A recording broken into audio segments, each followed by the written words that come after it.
नमस्कार, मेरा नाम है विवेक वैभव और आप देख रहे हैं मक्केश्वर अवेकन्स। 15 अगस्त 2025 को भारत ने अपना 79th इंडिपेंडेंस डे मनाया। इस मौके पर लाल किले की प्राचीर से प्रधानमंत्री नरेंद्र मोदी ने एक ऐसी बात कह दी है जिसने पूरे देश में हंगामा मचा दिया है और खास करके विपक्षी पार्टियों ने तो इसको एक मुद्दा ही बना दिया है, वो भी राजनीतिक। नरेंद्र मोदी भारत के प्रधानमंत्री के रूप में ये 12वीं बार इंडिपेंडेंस डे का स्पीच लाल किले से दे रहे थे। 103 मिनट के दिए गए इस भाषण में, जो कि उनका अब तक का सबसे लंबा भाषण था, उन्होंने एक बात कही, डेमोग्राफी चेंज।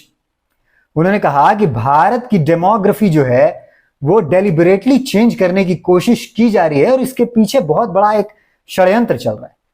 हालांकि उन्होंने खुलकर यह तो नहीं कहा कि षड्यंत्र के पीछे क्या आंतरिक लोग भी इसमें शामिल हैं, अन्य राजनीतिक पार्टियां भी इसमें शामिल हैं, या इसमें कोई विदेशी हाथ या फॉरेन हैंड जिसकी हमेशा ही बात की जाती है वो है।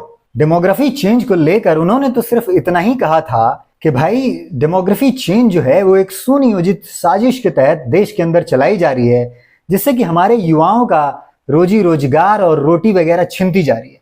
उन्होंने ये भी कहा कि इससे हमारी महिलाओं और बेटियों के लिए भी एक असुरक्षा की भावना और स्थिति समाज में पैदा हो गई है। उनका कहना था कि कोई भी राष्ट्र खुद को घुसपैठियों के हवाले नहीं कर सकता और ये एक राष्ट्रीय सुरक्षा का मुद्दा भी है, यानी कि नेशनल सिक्योरिटी का। उन्होंने सीमावर्ती कुछ राज्यों का नाम लेते हुए भी कहा कि जो हमारे बॉर्डर स्टेट्स है उनमें ये समस्या बहुत बढ़ती जा रही है और इन्हीं सबको देखते हुए उन्होंने हाई पावर्ड डेमोग्राफी मिशन की स्थापना करने की बात कही, जो इन सारे मुद्दों को देखेगा, इस पर चर्चा करेगा, इसके डेटा वगैरह निकालेगा और इस पे आगे क्या कार्रवाई की जानी चाहिए उसके बारे में सरकार को रिपोर्ट सौंपेगा और सरकार फिर उसके तहत पॉलिसीज वगैरह बनाएगी और देश और समाज को इससे कैसे बचाया जाए इस विषय में कार्य करेगी। मुद्दा यहां तक तो बहुत ही सरल दिख रहा है और सुनने में बहुत सरल समझ में आ रहा है।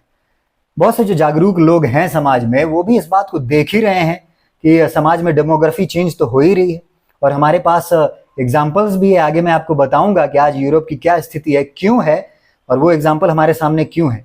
पर भारत की ही बात कर लें तो 47 के पहले पाकिस्तान और 500 साल पहले कहें या 1300 साल पहले कहें तो अफगानिस्तान, बांग्लादेश और म्यांमार, इन सब के एग्जाम्पल्स भी हमारे सामने हैं कि किस तरह से डेमोग्राफी चेंज होती है, तो वहां का कल्चरल डाइल्यूजन कैसे हो जाता है, डेमोग्राफी के साथ डेमोक्रेसी भी किस तरह से खत्म हो जाती है। ये सारी चीजें एक दूसरे से जुड़ी हुई। कश्मीर भी उसका एक एग्जाम्पल है। फिर ये बात जो कि आम जनता की भी समझ में आ रही है, वो मुद्दा कैसे बन रहा है। प्रधानमंत्री ने अगर लाल किले से इस बात को और इस विषय को, जो कि गहन चिंता का विषय है ही समाज के दृष्टिकोण से, उसको उठा दिया है, तो ये बात एक कंट्रोवर्सी की तरह कैसे ली जाएगी। दरअसल बात यह है कि ये कंट्रोवर्सी बनाई जा रही है विपक्षी दलों के द्वारा। इसमें सबसे आगे तो टीएमसी की ममता बनर्जी हैं, बाकी बिहार के आरजेडी लालू यादव की पार्टी वाले और तेजस्वी यादव की पार्टी वाले। कांग्रेस तो नेशनल लेवल की पार्टी है, पर उसका चरित्र जिस तरह का आजकल हो गया है वो राष्ट्रवाद का नहीं बल्कि राष्ट्र विरोध का ही ज्यादा नजर आता है और इस मुद्दे पे भी उनके विचार इसी प्रकार के हैं। पर हम अपना विचार कैसे बनाएंगे? क्या हम सिर्फ मोदी जी की बातों को सुन के अपना विचार बना लेंगे, या फिर जो विपक्षी पार्टियां हैं, हो सकता है हम में से बहुत से लोग ऐसे भी हों जो भाजपा के अलावा अलग अलग दलों को समर्थन करते हों या उनको वोट देते हों। हमारे अलग अलग मुद्दे हो सकते हैं, जातीय मुद्दे हो सकते हैं, क्षेत्रवाद के मुद्दे होते हैं, भाषावाद के मुद्दे होते हैं। पर जब राष्ट्रीय सुरक्षा का मामला है तो क्या ये सभी दल जो बातें कर रहे हैं वो राष्ट्र के हित में है? क्या भाजपा जो कह रही है या मोदी जी ने कहा उसमें कुछ फैक्ट है? क्या वो राष्ट्र हित में जा रहा है, या वो कोई ऐसी बात कर रहे हैं जिसमें सिर्फ उनके पार्टी का और उनके वोट बैंक का हित ही सध रहा है और देश को उससे कोई नफा या नुकसान होने वाला नहीं है? या फिर मोदी जी जो कह रहे हैं वो सही है और बाकी विपक्षी दल जो उनका एक खिलाफ स्टैंड लेते हैं, जो कि एक न्यू नॉर्मल सा ही बन गया है कि भाजपा या मोदी जी कुछ भी बोलेंगे तो उसका हम अगेंस्ट वाला स्टैंड ही लेंगे। ये ज्यादातर पॉलिटिकल पार्टीज जो हैं विपक्ष में वही कर रही हैं वो। तो आइए देख लेते हैं एक एक करके जो भी 4-5 पॉइंट्स जो हैं जो मोदी जी ने लाल किले से कहे थे, उस पॉइंट्स में कितनी सच्चाई है। देश में आज जमीन पे जो हकीकत में क्या उस विषय में कुछ ऐसा हो रहा है जिससे हम ये मान सकते हैं कि हाँ भाई वो सही था, या फिर कुछ ऐसा नहीं हो रहा है जिससे हम ये मान सकें या ये कंक्लूड कर सकें भाई ये तो बात गलत थी। तो पहला पॉइंट ये था कि देश में डेमोग्राफी चेंज की एक ऑर्गेनाइज्ड साजिश चल रही है और जो ये घुसपैठिए हैं, मोस्टली बांग्लादेशी और रोहिंग्या मुसलमान जो हैं, ये हमारी रोजी रोटी छीन रहे हैं, रोजगार धंधे छीन रहे हैं। और हमारी महिलाओं और बहन बेटियों को भी निशाना बना रहे। इस विषय में बंगाल की स्थिति क्या है उसकी चर्चा हम आगे करेंगे, लेकिन सबसे पहले आपको झारखंड लेकर चलता हूं। झारखंड वो स्टेट जो बिहार से अलग होकर बना था, आज वहां पर कांग्रेस की जो इंडी अलायंस है उसकी झामुमो झारखंड मुक्ति मोर्चा की सरकार है। और अगर डेमोग्राफी के विषय में बात कर लें तो सबसे ज्यादा आज जिस कम्युनिटी पे खतरा है वो आदिवासी इलाके ही हैं और आदिवासी लोग ही हैं। अगर झारखंड की बात करें तो संथाल परगना, मुंडा, उरांव जैसे इलाके हैं जो कि जो आदिवासी बहुल हैं। वहां पे क्या होता है कि ये घुसपैठिए आते हैं। अब वहां का एक जो लोकल ट्रेडिशन है, पहले वो आप समझिए। वहां एक लोकल ट्रेडिशन है कि अगर किसी के बेटा नहीं है तो उसकी जो संपत्ति है वो बेटी को दी जाती है। वो उस केस में जब उसकी शादी हो जाती है तो लड़के को घर जमाई बना लिया जाता है और जो घर की प्रॉपर्टी है, मकान, दुकान, जर जमीन, गहने जो भी है वो सब उसके नाम पे किया जाता है। अब ये देखिए, बहुत सारे हम जैसे भारतीयों को भी ये बात पता नहीं है, पर ये पता नहीं कैसे ये जो बांग्लादेशी मुसलमान और ये रोहिंग्या मुसलमान जो है इन बातों का पता लगाते हैं। वो क्या कर रहे हैं कि इलीगल तरीके से इन जगहों में आते हैं। वहां की जो नई नई लड़कियां हैं, जो यंग लड़कियां 16, 17, 18, 19 कितनी उम्र होती है, और लड़कियां तो वैसे भी भावनात्मक होती हैं। जिधर भावना मिली, जिधर प्रेम मिला, पानी की तरफ बह गई। उनको ये फंसाते हैं लव जिहाद के शिकार में। उसके बाद उनका धर्म परिवर्तन कराते हैं। उसके बाद उनके यहाँ घर जमाई बन जाते हैं। उनके सारे मकान, जमीनें सब अपने नाम लिखवा लेते हैं और फिर उसी के आधार पर अपने जितने भी डॉक्यूमेंट्स हैं वो बनवाते हैं, चाहे वोटर कार्ड हो, आधार कार्ड हो और भी राशन कार्ड हो और जितने भी तरह के पेपर्स हैं, पासपोर्ट वगैरह। और इस तरह से वो अपने आप को भारतीय सिटीजन क्लेम करने लगते हैं। अब ये कोई सामान्य बात नहीं है। कोई एक व्यक्ति जो भारत में ही पैदा हुआ हो, जो भारत को ही अपनी मातृभूमि की तरह आइडेंटिफाई करता हो, कल को जब इस देश पे संकट आएगा, अंदरूनी हो या बाहरी हो, उसकी आइडेंटिटी इस देश से जुड़ी हुई है, वो इस देश के लिए खड़ा हो।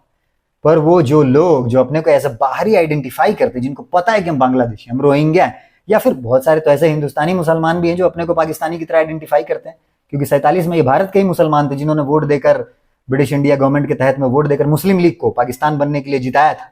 गए नहीं, वो अलग बात है, तो आइडेंटिफाई करते हैं। पर ये तो लोग बाहर से आ ही रहे हैं, ये तो अपने आप को करते ही करते हैं आइडेंटिफाई एज अ बाहरी।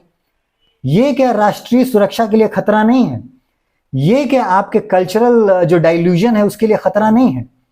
आज आप हिंदू थे, आज आपके चाहे आदिवासी भी हो, आपके अपने ट्रेडिशंस होते हैं, जो लोकल ट्रेडिशंस होते हैं उसके हिसाब से अपने पर्व त्योहार मनाते हैं, अपने जीवन को संचालित करते हैं, जीते हैं। ये एक व्यक्ति बाहर से आता है, आपकी बहू बेटियों को अपने सिकंजे में ले लेता है, उसको अपना कल्चर सिखा देता है, और आप कह भी नहीं सकते कि मत करो, वो 5 टाइम नमाज पढ़ रही है, आप क्या कहोगे?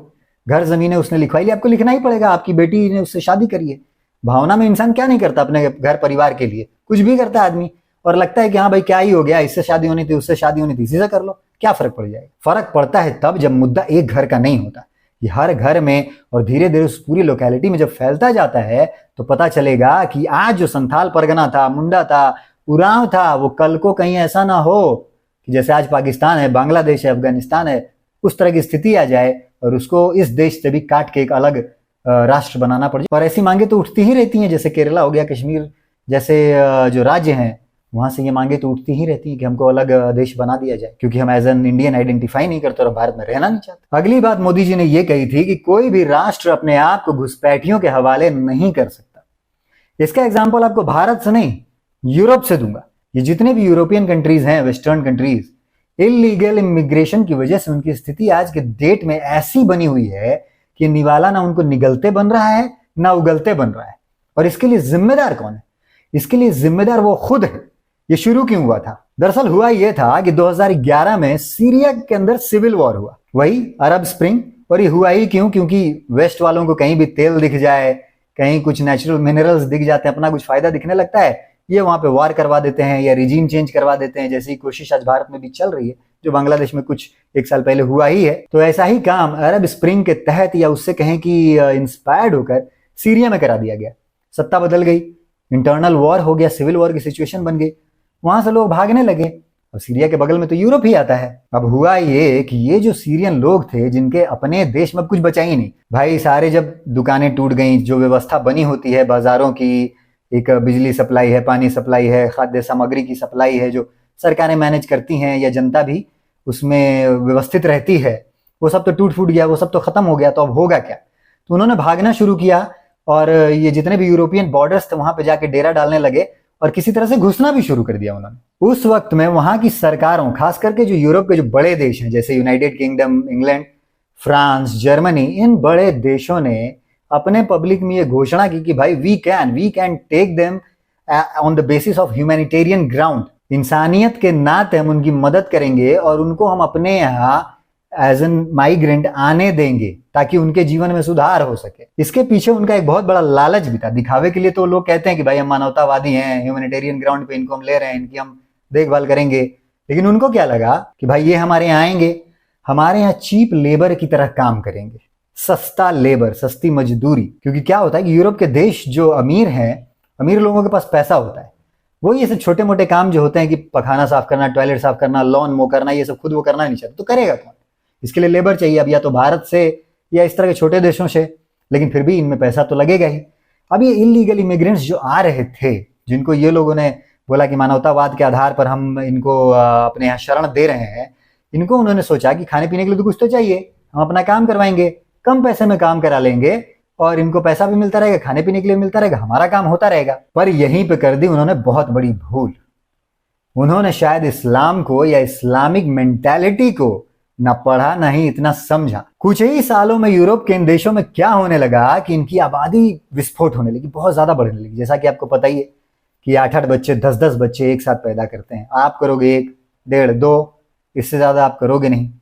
2015, 16, 17 आते आते तक यूरोप के कई देशों में बॉम्ब ब्लास्ट, टेररिस्ट अटैक्स होने लगे, जैसा कि फ्रांस में नीस में हुआ, ब्रसेल्स में हुआ, पेरिस में भी हो ही गया था। इन सारी घटनाओं में ही इस्लामिक टेररिस्ट शामिल थे और जब इन्वेस्टिगेशन हुआ तो पता चला कि उनकी मदद करने वाले जो ओवरग्राउंड वर्कर्स थे वो सारे के सारे वही इलीगल इमिग्रेंट्स थे जिनको इन लोगों ने मानवतावाद के नाम पर ह्यूमैनिटेरियन ग्राउंड पे अपने देश के अंदर लिया था अपना काम करवाने के लिए। लेकिन अब वही लोग इनकी लंका लगा रहे थे। इसी दौरान जब ये डिबेट और डिस्कशन बहुत बढ़ने लग गया कि भाई इलीगल इमिग्रेंट्स को आप इतना लेकर के आ गए हो और आज ये हमारे लिए परेशानी बढ़ रही है। जितने भी देश में रेप केसेस होते हैं वो ये लोग करते हैं, जितने भी देश में मर्डर्स होते हैं, लूट्स हो रहे हैं, चोरियां हो रही हैं, डकैतियां हो रही है, सब ये लोग कर रहे हैं। सब इस्लामिक जितने जिहादी मेंटालिटी के लोग हैं और उसमें सारे ज्यादा करके इस्लामी इलीगल इमिग्रेंट्स ही थे जो सीरिया से, उसके आसपास के देशों से, अफगानिस्तान, पाकिस्तान के देशों से भी आए हुए थे, लीबिया, लेबनान से आए हुए थे।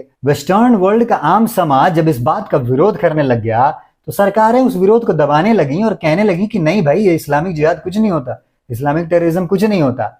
तब उसी दौरान यूएई के जो विदेश मंत्री थे शेख अब्दुल्ला बिन जायद, उन्होंने यूरोप को ये चेतावनी दी थी एक इंटरनेशनल मंच से कि भाई आज जिस तरह से यूरोप इसको कवर करने में लगा हुआ है, उनको ये लगता है कि वो इस्लाम को हमसे बेहतर समझते हैं, वो इस्लामिक एक्सट्रीमिज्म को हमसे ज्यादा जानते हैं। मैं ये आज एक चेतावनी दे रहा हूं कि आगे आने वाले समय में जो इस्लामिक आतंकवाद और एक्सट्रीमिज्म है वो अरब देशों से नहीं बल्कि इन यूरोपियन देशों से सबसे ज्यादा निकलेगा। ये मेरे शब्द नहीं है, ये उनके शब्द हैं, वर्ड टू वर्ड, वर्बैटिम। आप सुन लीजिएगा, आपको इंटरनेट पे मिल जाएगा। और आज जब हम 2025 में बैठे हैं, हम स्वीडन की स्थिति देखते हैं, डेनमार्क की स्थिति देखते हैं, ब्रिटेन में क्या हो रहा है, वहां तो 44% आबादी ही जो मुसलमानों की हो गई है लंदन के अंदर। हाउस ऑफ कॉमन्स में इफ्तारी रखी जा रही है, बकिंगम पैलेस के सीढ़ियों पर नमाजें पढ़ी जा रही हैं रमजान के महीने में।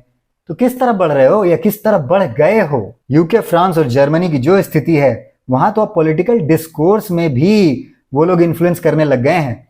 जो आज फ्रांस में जीती हुई पार्टी है वो लेफ्टिस्टों और इस्लामिक जो जिहादी मेंटालिटी के जो लोग हैं जिन्होंने पार्टियां बना रखी उसके समर्थन से चल रही है। यूके में भी कमोबेश वही हाल है और इसीलिए ये लोग इलीगल इमिग्रेंट्स पे कार्रवाई नहीं कर पा रहे हैं। जर्मनी की भी यही सिचुएशन है। तो जो उस वक्त में शेख बिन जायद ने कहा था वो तो कहीं ना कहीं पूरी तरीके से सच ही होता हुआ दिख रहा है। और अगले 5-7 सालों में ऐसा ना हो कि जब वो गवर्नमेंट को भी ओवरटेक कर लें तो सही में वो दूसरे देशों पे इस्लाम के नाम पर अटैक करना शुरू कर दें, जैसा कि आज अफगान कर देता है, पाकिस्तान कर देता है, ईरान, और ये लोग आपस में ही लड़ते रहते हैं। अब भारत के कॉन्टेक्स्ट में भी इसकी बात समझ लेते हैं। यूरोप का तो आपको पता चल ही गया, भारत में क्या हो रहा है।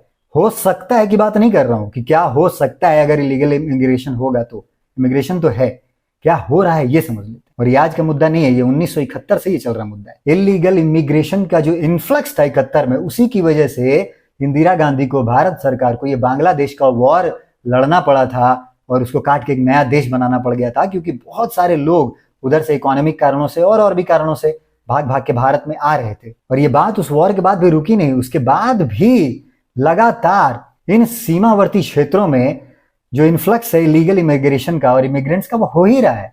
इसकी वजह से आज बिहार के अंदर पश्चिम बंगाल, असम और त्रिपुरा की डेमोग्राफी काफी हद तक बदल गई है।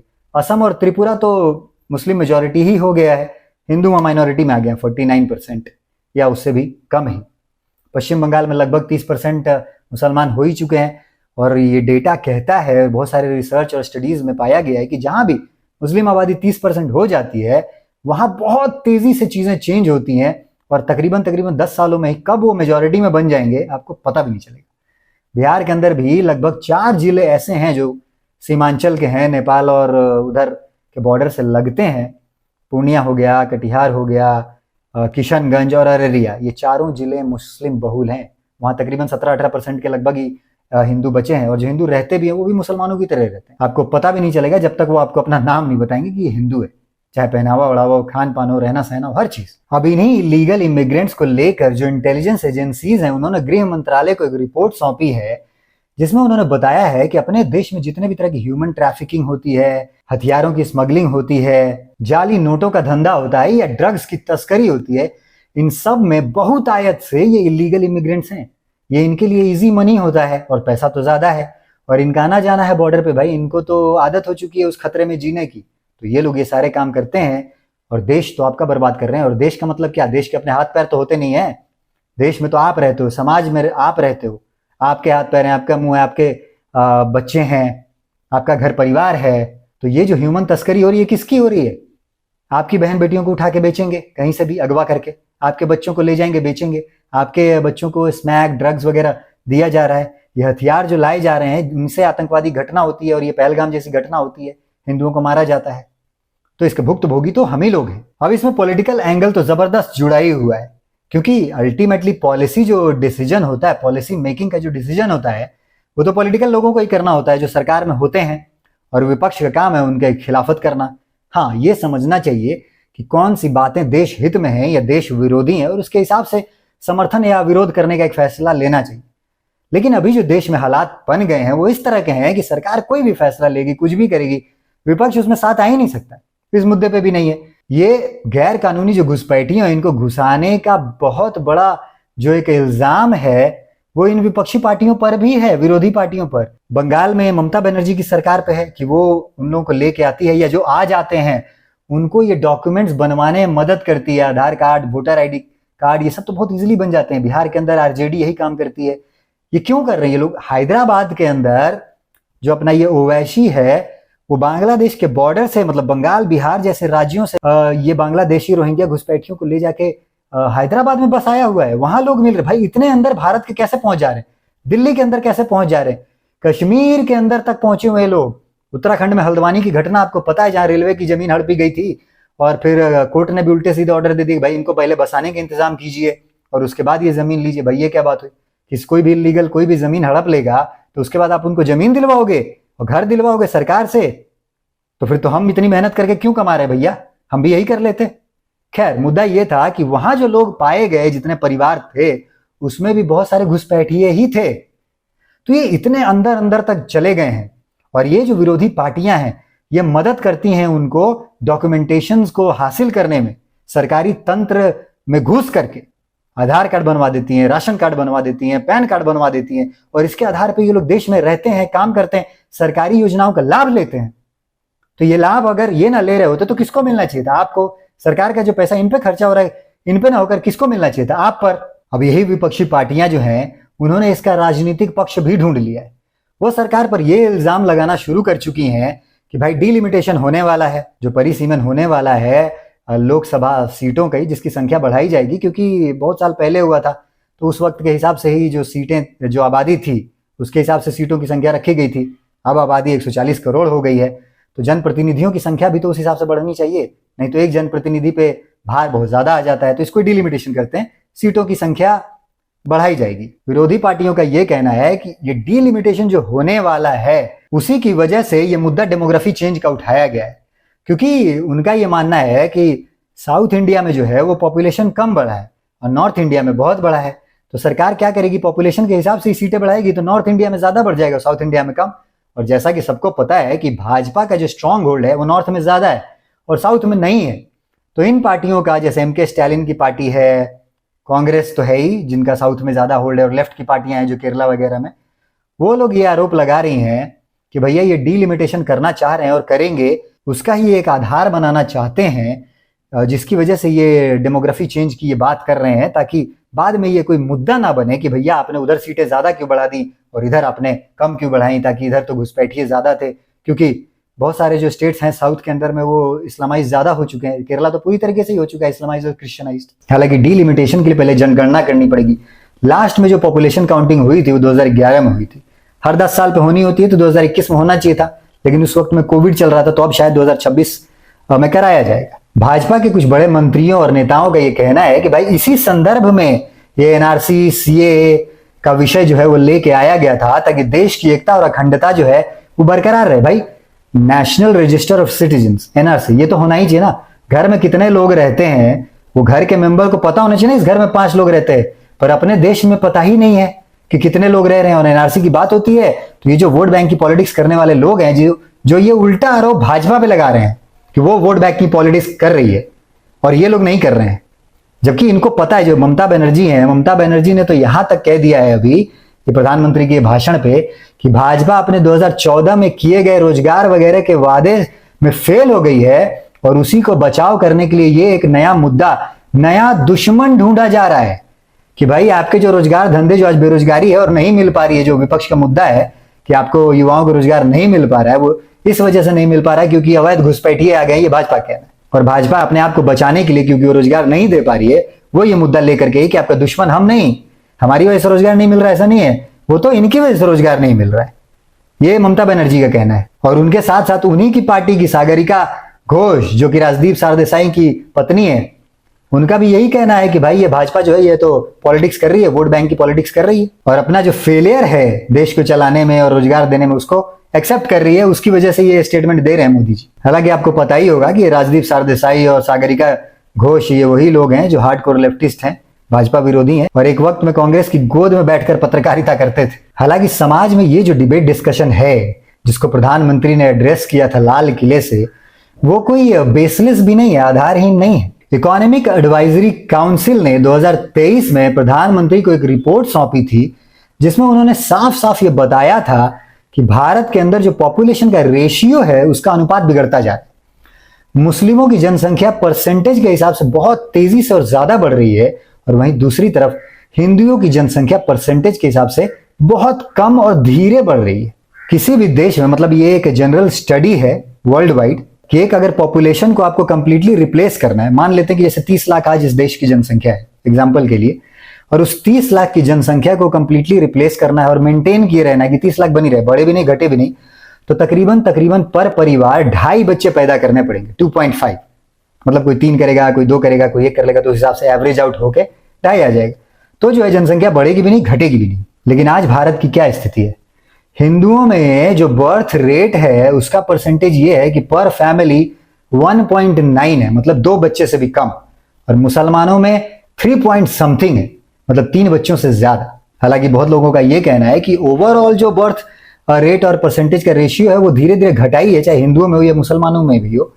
लेकिन भैया हिंदुओं में तो ज्यादा घट रहा है ना, मुसलमानों में तो कम घटा है, और वो तो अभी भी कर ही रहे हैं, तो उस हिसाब से फिर आपका क्या होने वाला है। और ये तो सरकारी रिपोर्ट बता रही है, डेटा है, कोई ओपिनियन भी नहीं है, जैसा ये राजनीतिक पार्टियां ओपिनियन बनाने की कोशिश कर रही है भाजपा के खिलाफ, या भाजपा भी एक ओपिनियन बनाने की कोशिश कर रही है इसके फेवर में।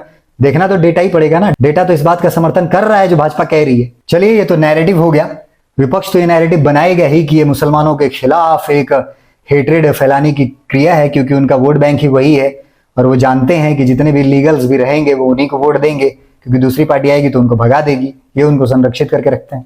और भाजपा ये नैरेटिव बनाएगी कि भाई देश में जो है वो इनकी वजह से आतंकवाद बढ़ेगा, बेरोजगारी बढ़ेगी, आपके रुपए पैसे जो टैक्स के पैसे हैं वो इन पे खर्च हो जाएंगे, और हो ही रहे, आपकी बहन बेटियों को निशाना बनाया जाएगा और बनाया ही जा रहा है। छांगुर बाबा वाला केस तो सुना ही होगा आपने, छांगुर बाबा नहीं, छांगुर मौलाना बोलना चाहिए।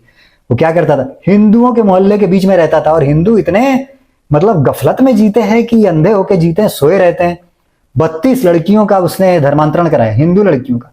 और हर लड़की पे रेट फिक्स था कि किस जाति की लड़की है तो ब्राह्मण की है तो 10 लाख मिलेगा, क्षत्रिय की है तो 15 लाख मिलेगा कि 7 लाख मिलेगा। इस तरह के रेट्स बने हुए और आपको कुछ पता ही नहीं है। आप हिंदू साधु संतों के पीछे पड़े रहते हैं कि जग्गी वासुदेव सदगुरु जी खराब हैं तो बाबा रामदेव धंधा कर रहा है तो धीरेन्द्र शास्त्री नफरत फैला रहा है। भैया यहाँ क्या हो रहा है तुम्हारे घर परिवार में ये तो देखो। इनके बारे में तो तुम्हारी खबरें नहीं आती और ना ही तुम देखना समझना चाहते हो, और अपने लोग जो तुम्हारे लिए काम करें उनके पीछे पड़े रहते हो। खैर, हाई पावर डेमोग्राफी मिशन जो बनेगा उसके अंतर्गत काम क्या क्या होगा वो भी स्टेप बाय स्टेप देख लेते हैं कि किस प्रोसेस के हिसाब से जो सरकार जो है आगे चलने वाली है, जिसके तहत वो इलीगल घुसपैठियों की पहचान करेगी और उनको बाहर निकालेगी। इसके अंतर्गत में सीमावर्ती जो क्षेत्र हैं, जो जिले आ रहे हैं, जो राज्य आ रहे हैं, उन क्षेत्रों में जनगणना और पहचान की प्रक्रिया को तेज किया जाएगा और इन घुसपैठियों की पहचान करके उनको वापस भेजने की प्रक्रिया को तेज किया जाएगा और एक लक्ष्य आधारित तौर पे काम किया जाएगा कि इतने दिनों में इनको भेजना ही भेजना है। दूसरा है भूमि रिकॉर्ड्स का डिजिटलाइजेशन।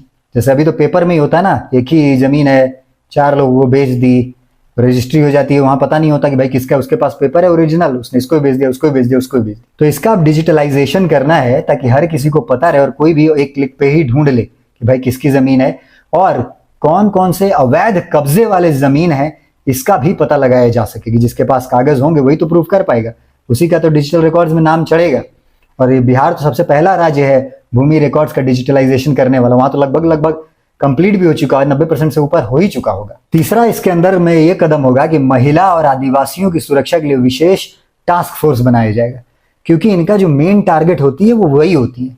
औरतें, महिलाएं, इन्हीं को अपने प्यार मोहब्बत के जाल में फंसाते हैं या बहला फुसला के धर्मांतरण करवा लेते हैं, जैसा कि एग्जाम्पल मैंने दिया और बाकी एग्जाम्पल्स भी मैंने अपने पुराने वीडियोज में भी दे रखे हैं, आप उनको देख सकते हैं। आदिवासी क्षेत्रों का हाल देख ही रहे हैं, चाहे झारखंड हो चाहे बंगाल हो, ये पहले तो उधर जंगल के रास्ते से आते हैं, उधर के जो लोकल लोग हैं उन्हीं को ये निशाना बनाते हैं, उनको धर्मांतरण कराते हैं, जमीनें हड़पते हैं या फिर मारा मारी भी करते हैं, रेप वगैरह भी करते हैं। ये सारी चीजें वहां पे हो रही हैं, तो उनको सुरक्षा देना तो जरूरी है।